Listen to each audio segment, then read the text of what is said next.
Sintopía Radio, Distancia Cero.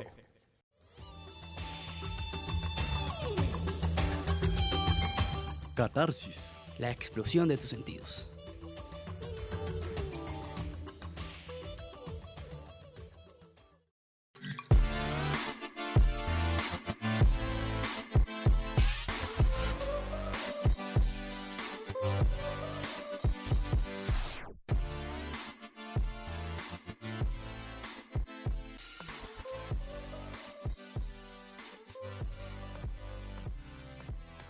Buen día y bienvenidos a un nuevo podcast de nuestro programa Catarsis.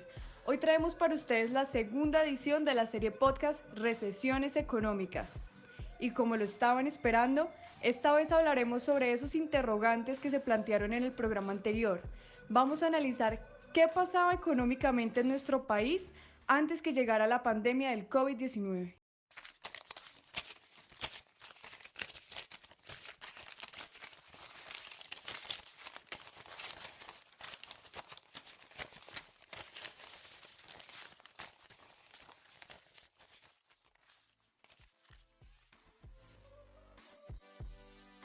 La invitación es a no permitir que el COVID-19 se convierta en una cortina de humo para pensar que la problemática económica en Colombia surgió hace unos meses cuando empezamos la cuarentena.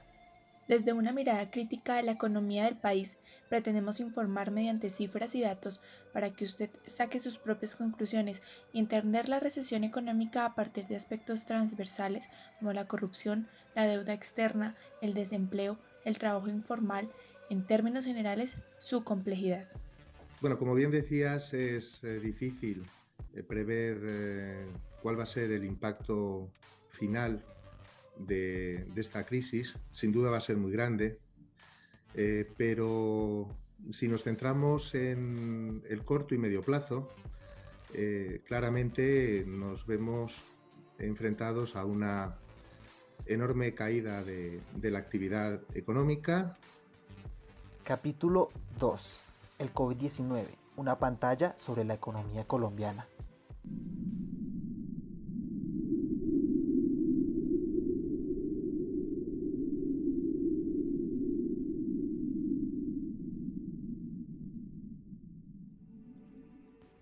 Colombia, un país con una tasa de desempleo que ha ido en aumento en estos últimos años. Según datos del DANE, para el 2018 fue de 9,8%. En el 2019 se presentó una cifra del 10,8% y para este año aumentó al 12,6% de desempleo.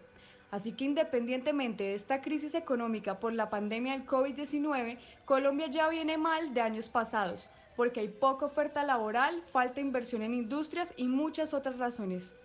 Claro está, no podemos negar que el coronavirus ha afectado también por los despidos masivos de personal, pero eso solo ocurrió hasta este año. Así que pregúntense ustedes, ¿qué pasó con los años anteriores?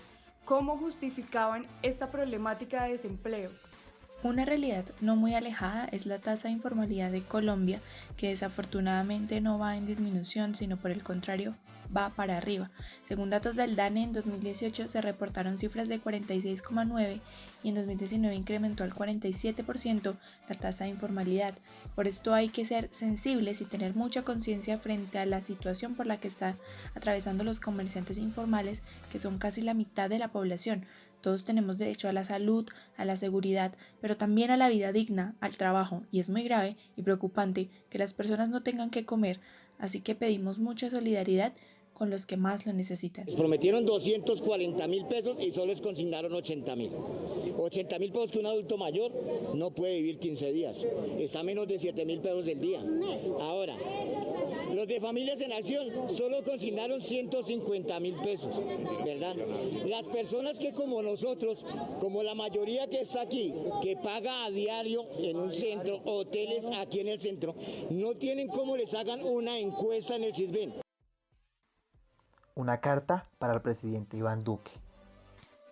Desde el 26 de marzo, 279 miembros del Congreso enviaron una carta al presidente de la República para que los organismos de crédito como el Fondo Monetario, el Banco Mundial, el Banco Interamericano de Desarrollo, el Banco de Desarrollo de América Latina y otros privados internacionales de crédito condonaran la deuda pública externa.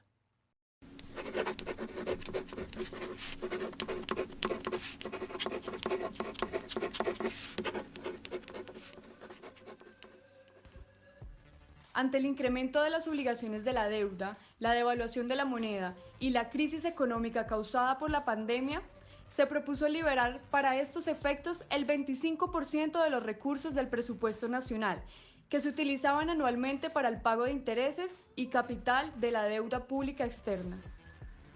Era necesario contar con recursos presupuestales para incrementar el gasto social y afrontar las consecuencias económicas y sociales que demanda el enfrentamiento de la situación epidemiológica causada por el coronavirus, así como disponer de recursos para la recuperación económica después de que esta crisis en todas sus manifestaciones haya pasado.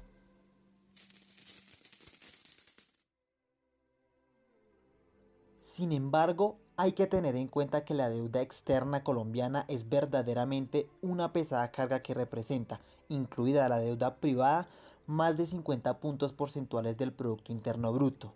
Esto según datos del Banco de la República en cifras publicadas en enero de 2020. Claro está, antes del avance de la pandemia en Occidente y según estimaban los congresistas en la carta.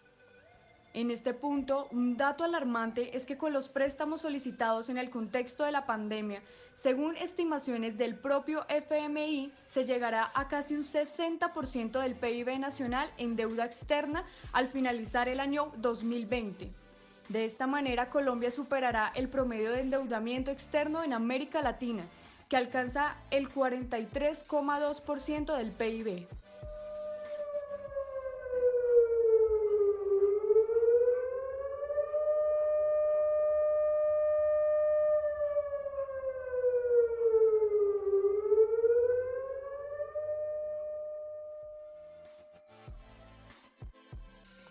Para nadie debe ser un secreto que la deuda externa en Colombia ha venido creciendo en los últimos años y la tendencia del gobierno colombiano, muy en contra de lo que se solicitó en la Carta de los Congresistas, es aún mayor endeudamiento durante la crisis del COVID-19.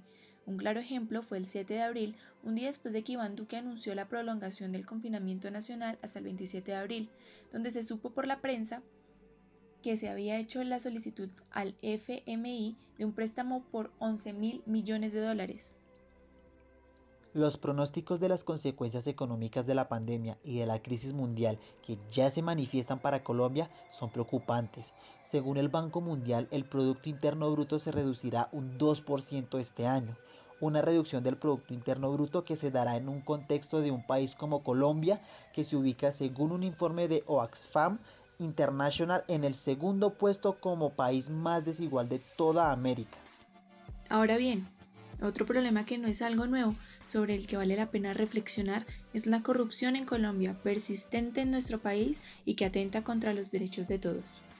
Hemos vivido la corrupción en el financiamiento de campañas y partidos políticos, en la designación politizada de los órganos de control, en la contratación y gestión pública, en el sistema judicial y, más indignante aún, en las 3 ramas del poder.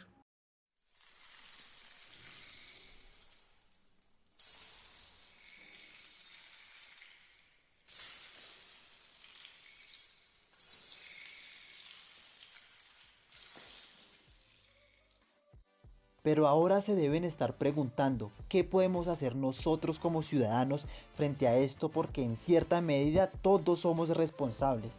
Es nuestro compromiso utilizar los mecanismos constitucionales de participación ciudadana para vigilar nuestros dirigentes, de ser necesario sancionarlos y ejercer el voto sobre asuntos públicos y exigir el cumplimiento de normas. Así que en realidad, como ciudadanos en un país democrático, nos hace falta mucha participación, que es imprescindible para vencer la corrupción.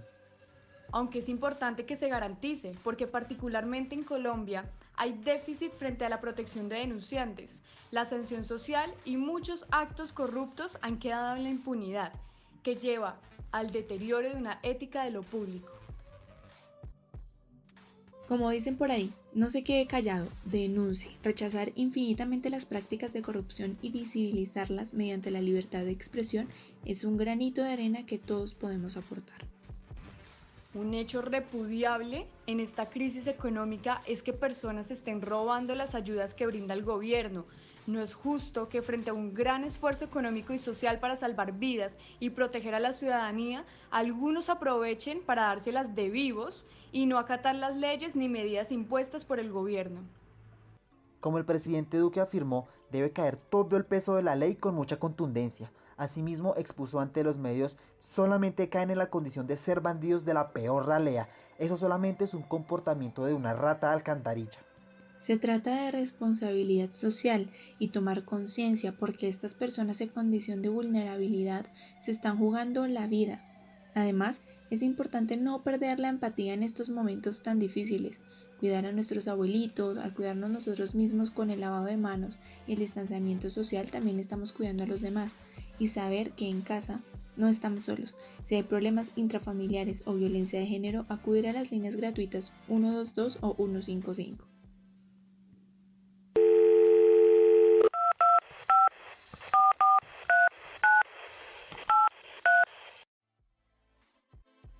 Como el presidente Duque afirmó, debe caer todo el peso de la ley con mucha contundencia.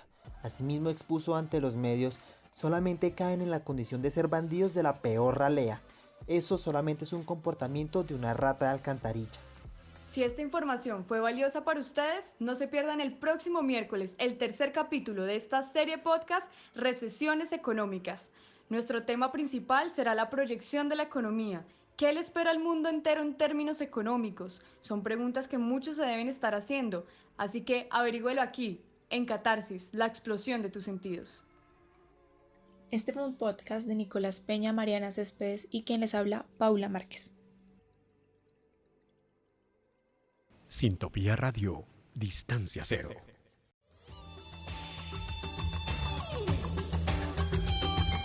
Catarsis, la explosión de tus sentidos.